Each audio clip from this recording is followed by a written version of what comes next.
Salomo mendirikan istananya sampai 13 tahun lamanya. Barulah selesai seluruh istananya itu.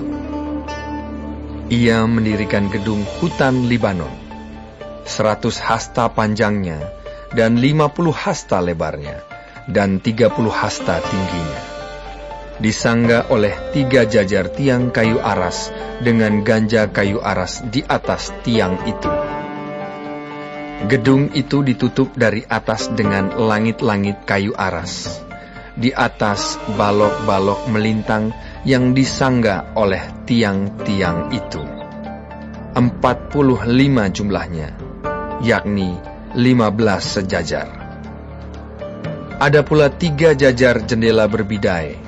Jendela berhadapan dengan jendela 3 kali. Dan semua pintu dan jendela segi 4 bangunnya.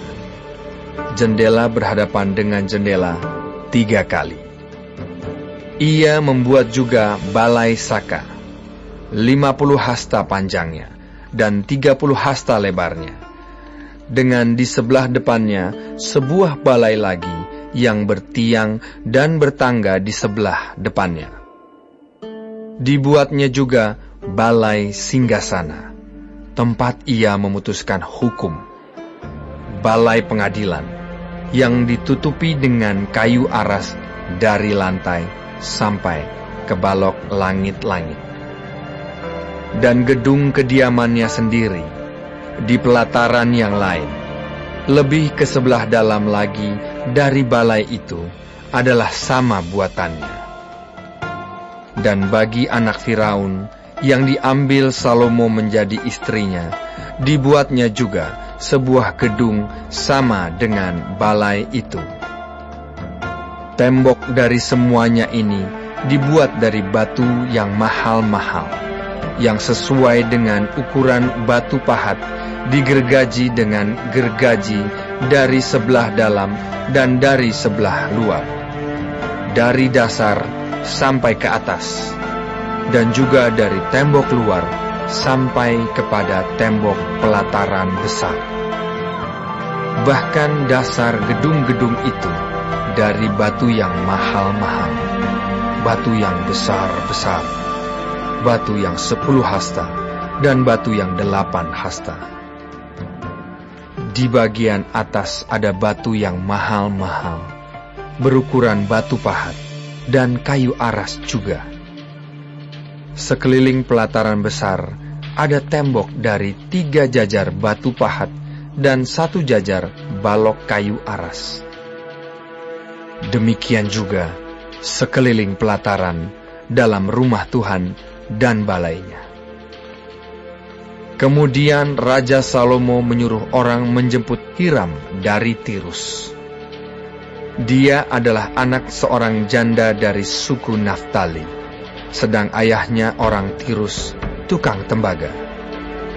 Ia penuh dengan keahlian, pengertian, dan pengetahuan untuk melakukan segala pekerjaan tembaga. Ia datang kepada Raja Salomo, lalu melakukan segala pekerjaan itu bagi raja. Ia membentuk 2 tiang tembaga, tinggi tiang yang satu 18 hasta, dan dapat dililit oleh tali yang 12 hasta panjangnya. Tiang yang kedua demikian juga. Dibuatnya juga 2 ganja untuk ditaruh di kepala tiang-tiang itu dari tembaga tuangan. Tinggi ganja yang satu 5 hasta, dan tinggi ganja yang kedua 5 hasta. Dibuatnya pula 2 jala-jala untuk ganja yang ada di kepala tiang itu. Jala-jala itu semacam kawat berpilin, semacam untaian rantai. 1 jala-jala untuk ganja yang satu, dan 1 jala-jala untuk ganja yang kedua. Kemudian dibuatnya juga buah-buah delima, 2 jajar berkeliling pada jala-jala yang satu. untuk menutupi ganja yang di ujung tiang itu, dan demikian pula dibuatnya pada ganja yang kedua. Dan ganja yang di kepala tiang dekat balai depan itu berbentuk bunga bakung, tingginya 4 hasta, yakni ganja-ganja yang di atas kedua tiang itu, di sebelah atas sekali, lewat jala-jala yang meliliti perut ganja itu. Dan buah-buah delima ada 200 berjajar, berkeliling pada ganja yang satu. Demikian juga pada ganja yang kedua. Kemudian tiang-tiang itu didirikannya dekat balai ruang besar. Ketika ia mendirikan tiang kanan, ia menamainya Yakin. Ketika ia mendirikan tiang kiri, ia menamainya Boas. Dan setelah bentukan bunga bakung itu ditaruh di kepala tiang-tiang itu, maka siaplah pekerjaan membuat tiang-tiang itu. Kemudian dibuatnyalah laut, tuangan yang 10 hasta dari tepi ke tepi, bundar keliling, 5 hasta tingginya, dan yang dapat dililit berkeliling oleh tali yang 30 hasta panjangnya. Dan di bawah tepinya ada gambar buah labu yang mengelilinginya sama sekali, 10 dalam sehasta, merangkum laut itu berkeliling. Labu itu 2 jajar, dituang setuangan dengan bejana itu.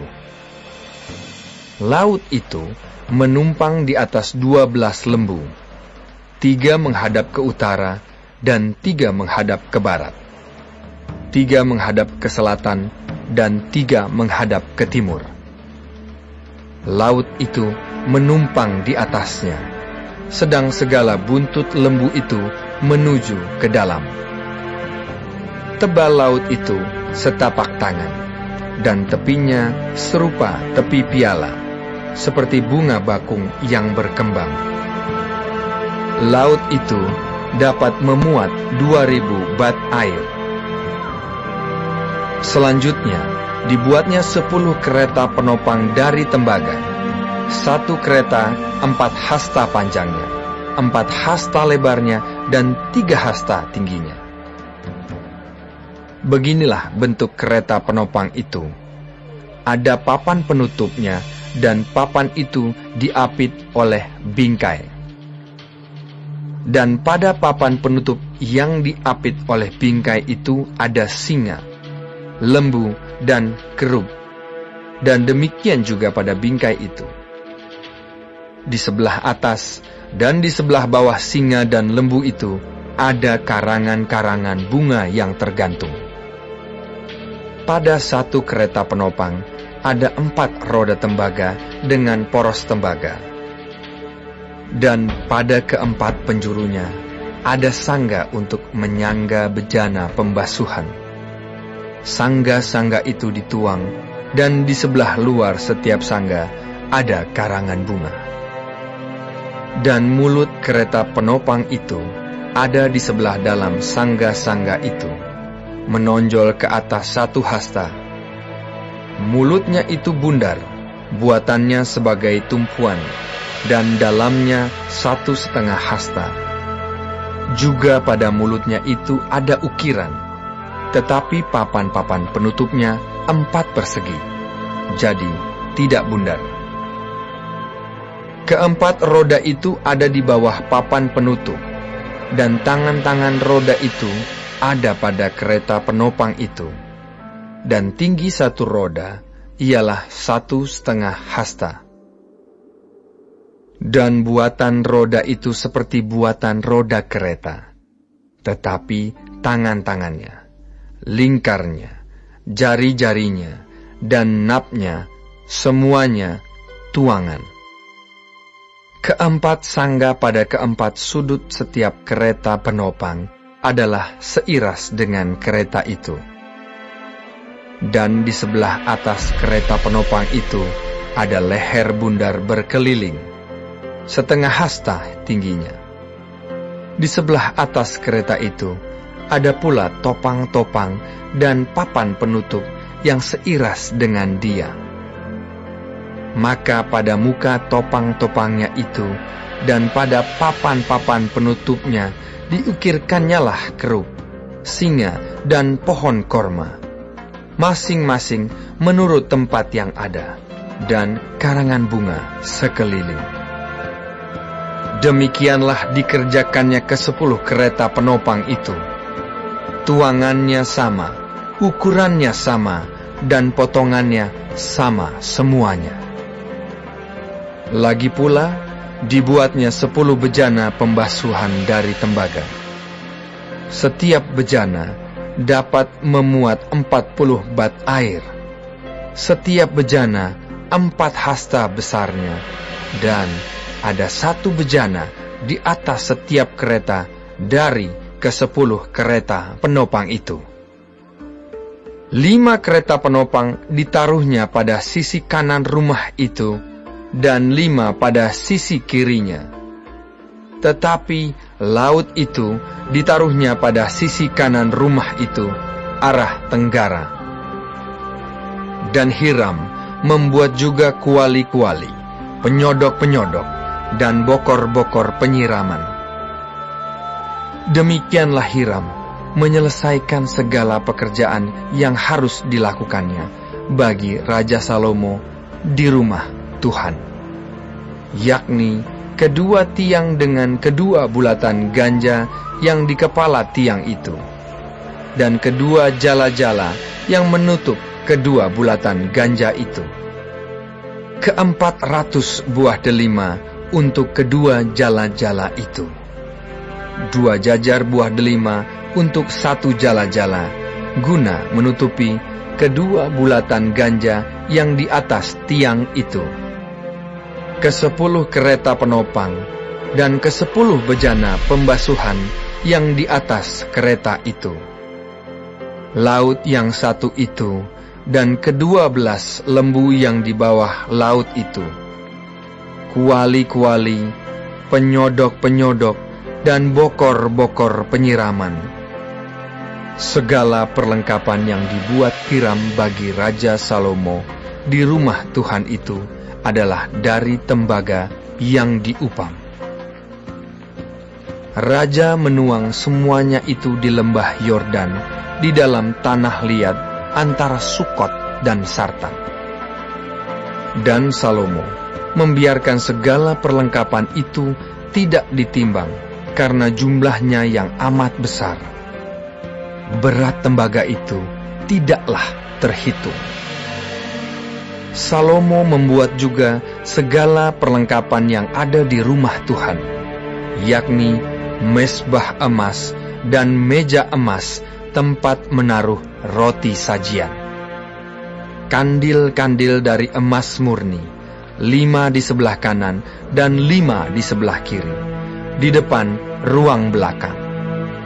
Kembang-kembangnya, lampu-lampunya, dan sepit-sepitnya dari emas. Pasu-pasunya, pisau-pisaunya, bokor-bokor penyiramannya, cawan-cawannya, dan perbaraan-perbaraannya dari emas murni. Engsel-engsel untuk pintu ruang dalam, yakni tempat maha kudus, dan engsel-engsel untuk pintu ruang besar bait suci dari emas. Maka genaplah segala pekerjaan yang dilakukan Salomo di rumah Tuhan itu. Kemudian Salomo memasukkan barang-barang kudus Daud, ayahnya, dan menaruh perak, emas, dan barang-barang itu dalam perbendaharaan rumah Tuhan.